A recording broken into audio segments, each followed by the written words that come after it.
राऊत साहेब, काल तुम्ही एक अत्यंत गंभीर असं प्रकरण ट्विट केलं आणि जी माहिती मिळते धुळ्यातल्या शासकीय विश्रामगृहात आमदारांच्या अंदाज समितीचं काही एक प्रकरण आहे, ज्यात तुम्ही असं म्हटलं तुमच्या ट्विटमध्येही आणि स्थानिक तुमच्या नेत्यांनी आरोप केला जवळपास 5 कोटी हे वाटपासाठी आले होते आणि ते शिवसैनिकांनी पकडून दिले आणि तिथे आता शासकीय अधिकाऱ्यांची कालपासून 3 कॅमेरा संपूर्ण सगळ्या प्रकरणाची माहिती घेतली जाते आहे, पैसे मोजले जात आहेत, असे सगळे आरोप होते. महाराष्ट्रातला भ्रष्टाचार हा कोणत्या थरापर्यंत गेलेला आहे? कोणत्या थरापर्यंत गेला या राज्यातला भ्रष्टाचार? तर विधिमंडळापर्यंत पोहोचला. पवित्र जागा लोकशाहीच्या दृष्टीने ज्याला आपण मंदिर म्हणतो, लोकशाहीचं, लोकसभा, राज्यसभा, विधानसभा, विधान परिषद, तर या राज्यात देवेंद्र फडणवीस, एकनाथ शिंदे, अजित पवार यांच्या राज्यात हा भ्रष्टाचार या मंदिरापर्यंत पोहोचला, विधानसभेपर्यंत पोहोचला आणि विधानसभेचे अध्यक्ष, राज्याचे मुख्यमंत्री या भ्रष्टाचाराचे मुख्य समर्थक. अंदाज समिती, एस्टिमेट कमिटी ज्याला म्हणतात, ही एक अत्यंत महत्वाची विधिमंडळ समिती आहे. म्हणजे शासनाची जी कामं होतात शासनातर्फे ती योग्य प्रकारे नियमानुसार झालीत की नाही याचे तपास करणं किंवा याचे साक्षी पुरावे करणं, अशा अनेक कामं त्या कमिटीच्या द्वारे होत असतात. पण ही कमिटी किती भ्रष्ट आहे, किंवा या कमिटीचे चेअरमन, खास करून अध्यक्ष अर्जुन खोतकर, जे ईडीला घाबरून शिंदे गटात गेले, आमच्याकडेच होते, निष्ठेच्या आणाभाका फार खायचे. एकनाथ शिंदेला पळून गेला होते उंदीर म्हणणारे हेच गृहस्थ, बरं का, उंदीर आणाभाका निष्ठेच्या घेणारे हे जेव्हा गेले, ईडीला घाबरून गेले, ईडीची कारवाई होते त्यांच्या एका कारखान्यावर, त्यांना अंदाज समितीचं अध्यक्षपद दिलं. ते यासाठीच दिलं, काल धुळ्याच्या 102 नंबरच्या विश्रामगृहात त्या खोलीमध्ये 5 ते 5.5 कोटी रुपयाची कॅश गेल्या 3 दिवसापासून जमा झाली. ही अंदाज समिती, त्याचे अध्यक्ष हे धुळ्याच्या दौऱ्यावर होते अशा प्रकारच्या कामांच्या तपासणीसाठी. पण शासकीय कामामध्ये, सार्वजनिक बांधकाम खात्याच्या कामामध्ये, इतर क्षेत्रातल्या कामामध्ये प्रचंड घोटाळे, भ्रष्टाचार, कमी दर्जाची कामं झाल्यामुळे ते प्रकरण काढून या सर्व ठेकेदारांकडून 15 कोटी रुपये गोळा करण्याची जबाबदारी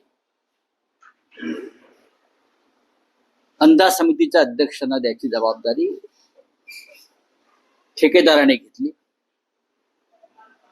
आणि त्यासाठी त्यांनी अंदाज समितीचे ज्या चेअरमनचे जे पीए आहेत पाटील म्हणून त्यांची नियुक्ती केली. 102 नंबरच्या खोलीमध्ये गेल्या 3 दिवसापासून ही रक्कम जमा होत होती. 5.5 कोटी रुपये जमा झाले आणि 10 कोटी पुढल्या 2 दिवसात जमा होणार.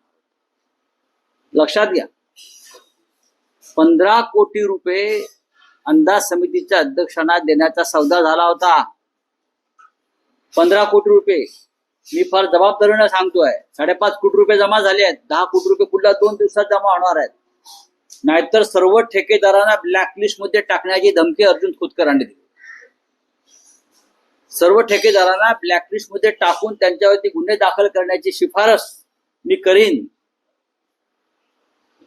अशी धमकी अर्जुन खोतकर यांनी दिली. त्यानंतर हे पैसे जमा व्हायला सुरुवात झाली. ते राज्य कुठे चाललंय? शिवसेनेचे धुळ्यातले आमचे प्रमुख नेते अनिल गोटे, माजी आमदार, आणि शिवसैनिकांच्या कानावर ही गोष्ट गेली. खरं म्हणजे गोटे साहेबांचे आभार मानले पाहिजे, ते नेहमी लढत असतात. गोटे साहेबांनी शिवसैनिकांसह विश्रामगृहावर धडक मारली.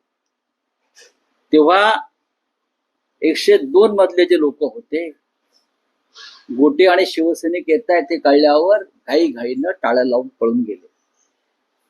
आमची अशी मागणी होती, शिवसैनिक, जिल्हाधिकारी, जिल्ह्याचे पोलीस प्रमुख, अँटी करप्शन ब्युरो जे आहे जिल्हा त्याचे प्रमुख यांनी येऊन ही खोली उघडावी, त्याचा पंचनामा करावा आणि संबंधित जे लोक आहेत त्यांच्यावर कारवाई व्हावी. 4 तास 5 तास अनिल गोटे आणि शिवसैनिक तिथे ठिया मांडून बसले, तरी ना पोलीस आले ना जिल्हाधिकारी आले. जे आमच्यावर खोटे गुन्हे दाखल करतात, EOW, ED, त्यांचं काम आहे. एवढी मोठी रक्कम 5 लाखासाठी तुम्ही गुन्हे दाखल करता ना. शेवटी लोकांचा आणि आमच्या शिवसैनिकांचा दबाव वाढल्यावर हे सगळे लोक आले, त्यातले टाळ उघडलं आणि अजून पैशाची मोजणी सुरू आहे. बाकी लोक फरार आहेत. आता फक्त अंदाज समितीचे अध्यक्ष फरार झाले आहेत का ते पाहावं लागेल. आता सगळे काखा वर करतील, तो मी नव्हेच, पण हे 15 कोटी रुपये शिंदे गटाच्या जालन्याचे आमदार खोतकर यांना देण्यासाठीच जमा झाले. हे सांगायला आता ब्रह्मदेवाची गरज नाही. त्यांना वाचवण्याचे प्रयत्न सुरू आहेत. खरं म्हणजे ज्यांच्या नावावर ही खोली होती त्यांच्यावर गुन्हा दाखल करून हे संपूर्ण प्रकरण ED आणि CBI कडे देण्याची गरज आहे. गेल्या वर्षभरात आणि त्याच्या आधीच्या 2.5 वर्षात अंदाज समितीच्या कुठे कुठे कशा कशा बैठका झाल्या आणि ह्या पद्धतीने कसे पैसे जमा झाले. आतापर्यंत अंदाज समितीच्या अध्यक्षांना 100 कोटीच्या वर पैसे जमा केल्याची माझ्याकडे माहिती आहे. हे आमचं राज्य आहे. फडणवीसांच्या काळातलं हे आमचं राज्य आहे. एकनाथ शिंदेच्या काळातलं हे आमचं राज्य आहे. वित्तमंत्री अजित पवारांच्या काळातलं हे आमच्या महाराष्ट्राची अवस्था आहे. अंदाज समितीचे अध्यक्ष पैसे गोळा करतात, कोट्यावधी रुपये. विश्रामगृहात पैसे जमा केले जातात. गुन्ह्याचं ठिकाण सरकारी जागा. ही अवस्था या राज्याची. काय करतात गृहमंत्री देवेंद्र फडणवीस? त्यांच्या गृह खात्याच्या अंतर्गतच लाचलुचपत प्रतिबंधक विभाग आहे ना, लाचलुचपत प्रतिबंधक. मग हे लाचलुचपत प्रतिबंधक फक्त तुमच्या राजकीय विरोधकांसाठी वापरणार? इतरांचं काय? अर्जुन खोतकराचं काय? अटक करताय? अटक करा, गुन्हा दाखल करा. जर तुम्ही खरे असाल, सच्चे असाल, तर या प्रकरणात गुन्हा दाखल होणं गरजेचं आहे, बरं का? तुम्ही स्वतः भ्रष्टाचारांना सडलेले असल्यामुळे तुम्हाला या गोष्टी दिसत नाहीत आणि तुम्ही भ्रष्टाचारांना वाचवताय. कारण तुमचं सरकार हे या दलदलीतून निर्माण झालंय. भ्रष्टाचार विधानसभेपर्यंत भ्रष्टाचार पोहोचलाय. लक्षात घ्या. याला आम्ही यांना मंदिर म्हणतो लोकशाहीचं. राहुल नार्वेकर तिथे अध्यक्ष झाल्यापासून, हा भ्रष्टाचार सरकार बनवण्यापासून, बहुमताच्या चाचणीपासून आणि बेईमानी संदर्भात निर्णय देण्यापासून तो अशा प्रकारे अंदाज समितीच्या अध्यक्षानं 15 कोटी रुपये सरकारी जागेत गोळा करण्यापर्यंत भ्रष्टाचार. अर्जुन खोतकर यांच्यावरती काय कारवाई होणार आहे चेअरमनवर? काय? माझं सरळ मागणी आहे की सगळ्यात आधी ज्याच्या नावावरती खोली होती त्याच्यावर गुन्हा दाखल करून त्याची चौकशी व्हायला पाहिजे आणि या तपासाला कालमर्यादा. राऊत साहेब, तुम्ही म्हणताय की अर्जुन खोतकर आणि जे काही आहेत, जो तुमचा आरोप आहे की त्यांच्यावर गुन्हा दाखल झाला पाहिजे, फडणवीसांकडे मागणी करतात, पण समजा जर ते झालं नाही तर मग पुढे तर काय करणार तुम्ही? महाराष्ट्र भ्रष्टाचाराच्या शिगला गटांगळा खातोय, अजून 2 गटांगळ्या खाईल. भ्रष्टाचाराच्या संदर्भातली लढाई आम्ही लढतो आहोत, लक्षात घ्या. काय करतो तो मुलुंडचा नागडा पोपटलाल? काय करतो? दुसरा कोणत्या पक्षाचा असता अंदाज समितीचा अध्यक्ष तर एवढा लहान टाना वाटाणा उडा मारत तिथे गेला असता धुळ्यामध्ये, बरोबर ना? आणि त्या दारामध्ये 102च्या उपोषणाला बसला असता. आता काय करतोय? भुजबळ मंत्रिमंडळात आले, अंदाज समितीच्या अध्यक्षासाठी 15 कोटी रुपये जमा झाले. त्या समितीत कोणकोणात नावं जरा सगळे महान लोक आहेत, पण हे पैसे जमा झाले अध्यक्षासाठी. हे आता उघड झाले. पण त्यांना वाचवायचा प्रयत्न कोण करणार? एकनाथ शिंदे करणार, देवेंद्र फडणवीस करणार, अमित शहा करणार. कळलं? आणि विरोधी पक्षाच्या कार्यकर्त्याला 100 रुपये, बरं का, 500 रुपयावरती तुम्ही आर्थिक गुन्हे शाखेत नोंद करणार, EOW तपास करणार, मग तो तपास ईडीकडे जाणार, मग त्यांना अटका होणार. ही 5.5 कोटी आणि 15 कोटीची केस ही ईडीची फिट केस. त्याच्यामध्ये ईडीनं हे मनी लॉन्ड्रिंग आहे. हा पैसा आला कुठून? गुन्हेगारी स्वरूपाचा पैसा आहे. ठेकेदारांची भ्रष्टाचाराची कामं, भ्रष्ट मार्गाने निर्माण केलेली कामं वाचवण्यासाठी हा गुन्हेगारी स्वरूपाचा पैसा आहे. मी ईडीला पत्र लिहिणार आहे, मी ईडीला सांगणार आहे हा पैसा कुठून आहे, हे मनी लॉन्ड्रिंग आहे. तुम्हाला मनी लॉन्ड्रिंगची व्याख्या कळत नसेल तर मी तुम्हाला सांगतो काय आहे ती ईडी संचालकांना. हा, पण यासाठी सरकारनं गुन्हा दाखल केला पाहिजे, FIR दाखल केला पाहिजे. ही लूट आहे राज्याच्या जनतेची. हे ठेकेदारांचं राज्य आणि भ्रष्ट ठेकेदारांना वाचवण्याचं काम अंदाज समिती करते आणि त्यासाठी 15 कोटी रुपये अंदाज समितीचे अध्यक्ष घेतात. ही लाजिरवाणी गोष्ट आहे विधानसभेसाठी. राऊत साहेब, महाराष्ट्राच्या राजकारणातला आणखी एक असा विषय आहे की राज ठाकरे उद्धव ठाकरे एकत्रीकरणावर काही अपडेट्स येत आहेत. काल तुमच्या पक्षातलेच नेते आणि विधान परिषदेचे गटनेते ऍडव्होकेट अनिल परब असं म्हणाले की आम्ही युती बाबतीत सकारात्मक आहोत. 2 प्रमुख नेते पक्षाचे हे ठरवतील काय करायचंय, पण आमचे चर्चेचे दरवाजे अजूनही खुले आहेत. आम्ही मैत्रीचा हात पुढे केलेला तो आम्ही मागे घेणार नाही. त्यावर आज मनसेतून अशी प्रतिक्रिया आलेली आहे की शिवसेना उद्धव बाळासाहेब ठाकरे पक्षाकडून योग्य तो प्रस्ताव पाठवावा, आम्हीही सकारात्मक आहोत. बघा, ही जी युती आहे ही प्रस्तावाच्या चक्रात अडकणार नाही. तुम्ही प्रस्ताव द्या, आम्ही प्रस्ताव द्या, तुम्ही प्रस्ताव, हा प्रस्तावाचा खेळ नाही. लक्षात घ्या. कोणाला वाटत असेल की प्रस्तावाच्या खेळामध्ये आम्ही युती होऊ देणार नाही. बघा, युतीची भूमिका ही राज ठाकरे यांनीच मांडलेली भूमिका मांडली आहे. त्यांनी इच्छा व्यक्त केली, त्याच्यावरती मानलेले उद्धव ठाकरे यांनी सकारात्मक प्रतिसाद दिला. आता हे प्रस्ताव वगैरे विषय जे आहेत ते पुढले आहेत. 2 प्रमुख नेत्यामध्ये चर्चा होईल, व्हायला पाहिजे. हे प्रस्ताव कागद आतापर्यंत मनसेने अनेकांशी युत्या केल्या किंवा केल्या नाही. प्रस्ताव दिले आणि प्रस्ताव घेतले असं कधी आमच्या नजरेत आलं नाही, बरोबर ना? त्याच्यामुळे ही एक महत्वाचा पाऊल आहे मुंबईच्या राजकारणातलं सध्या. आम्ही पूर्णपणे माननीय उद्धव ठाकरे साहेबांची भूमिका स्पष्ट आहे आणि सकारात्मक आहे. आम्हाला त्यांनी स्पष्ट सूचना केलेल्या. जर समोरून अशा प्रकारची भावना आहे तर आपण त्या भावनेचा आदर केला पाहिजे, असं माननीय उद्धव ठाकरे साहेबांचं मत आहे. जर राज ठाकरे किंवा त्यांच्या पक्षाने अशा प्रकारे एक भूमिका मांडलेली आहे तर आपल्याला या क्षणी कोणत्याही प्रकारे नकारात्मक भूमिका न घेता आपण त्याकडे महाराष्ट्र, मराठी माणूस आणि मुंबईच्या हितासाठी सकारात्मक पाहणं गरजेचं आहे. असा एक भव्य विचार माननीय उद्धव ठाकरे साहेबांनी आमच्या समोर मांडलेला आहे आणि तो योग्य आहे.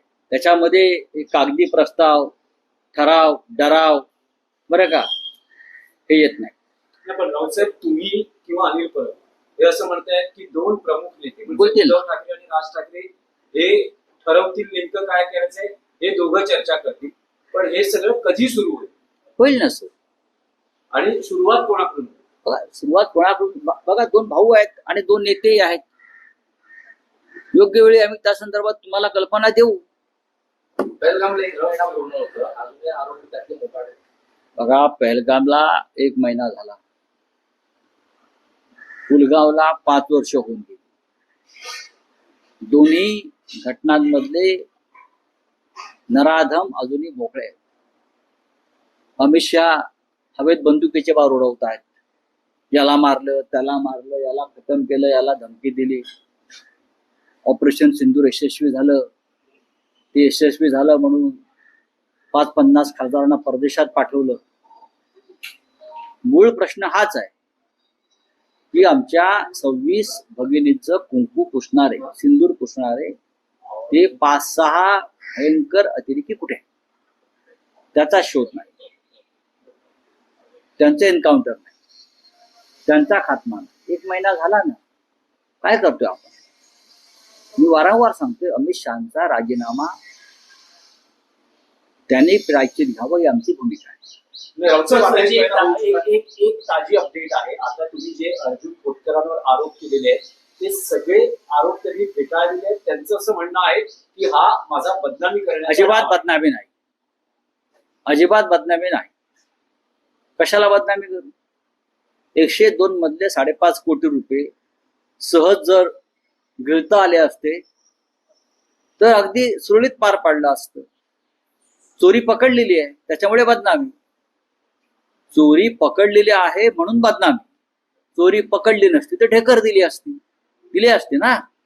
चोरी पकडली नसती तर ढेकर दिली असती. हा 15 कोटीचा व्यवहार अंदाज समितीसाठीच होता, हे सगळ्यांना माहिती आहे. तुम्ही यांची खुली चौकशी करा, पुरावे आपोआप समोर येतील. रावसाहेब, आणखी एक विषय आहे की लवकरच शरद पवारांच्या राष्ट्रवादीत मोठे बदल होतील असं विधान रोहित पवार जे त्यांच्या पक्षाचे आमदार आहेत, बघा, हा त्यांच्या पक्षाच्या अंतर्गत बाबीवर तुम्ही का बोलावं आणि तुम्ही तरी प्रश्न का विचारावे? नाही, कारण महाविकास आघाडीचा हा महाविकास आघाडीच्या पक्षातला एका अंतर्गत विषय आहे. हो. आमच्या पक्षामध्ये काय बदल होतील याच्यावर इतर कोणी बोलू नये. काँग्रेस पक्षात काय बदल होणार त्याच्यावर आम्ही बोलू नये. हा त्यांच्या पक्षाचा अंतर्गत विषय. रोहित पवार त्या पक्षाचे नेते आहेत, त्यांना त्यांच्या पक्षात काय पावलं टाकायचे आहेत, काय बदल करायचे आहेत, हा सर्वस्वी त्यांचा अधिकार आहे. नाही, कारण हा मुद्दा यासाठी चर्चेला येतो कारण अलीकडे पवार आणि भाजप जवळीक वाढली. मला असं वाटत नाही, सतत चर्चा सुरू असते. मला असं वाटत नाही. चला हिंदी में बोलिए, क्या आपकी बात है भाई? बुरा हो चुका है ना, सिंधु का हिसाब निकाला, शहीद जवानों का हिसाब. देखिए, पहलगाम का जो हत्याकांड हुआ, हमारी लगभग 26 माताएं और बहनों का जो सिंदूर खत्म कर दिया हुआ, जो नराधम अतिरेकी दहशतगर्द थे, उनका क्या हो गया? यह हमारा सवाल हमेशा रहेगा. आपने पहले युद्ध किया, आपने फिर सीजफायर किया, प्रेसिडेंट ट्रम्प आया बीच में, आपने 50-60 सांसदों को विदेश यात्रा पर भेज दिया. लेकिन मुख्य प्रश्न है कि वो 6 आतंकवादी कहाँ है? उस बारे में अगर देश के गृह मंत्री ने देश को अवगत किया तो हम आभारी रहेंगे. ऑपरेशन सिंदूर तब तक पूरा नहीं होगा जब तक ये 6 आतंकवादी का खात्मा नहीं होता पूरी तरह से. वो नहीं हो रहा है, 1 महीना हो गया ना. इस प्रकार से पुलवामा के आतंकवादियों का खात्मा हुआ, पता नहीं वो कौन थे, कहाँ गए, कहाँ से आए. और अब पहलगाम में भी यही हो रहा है.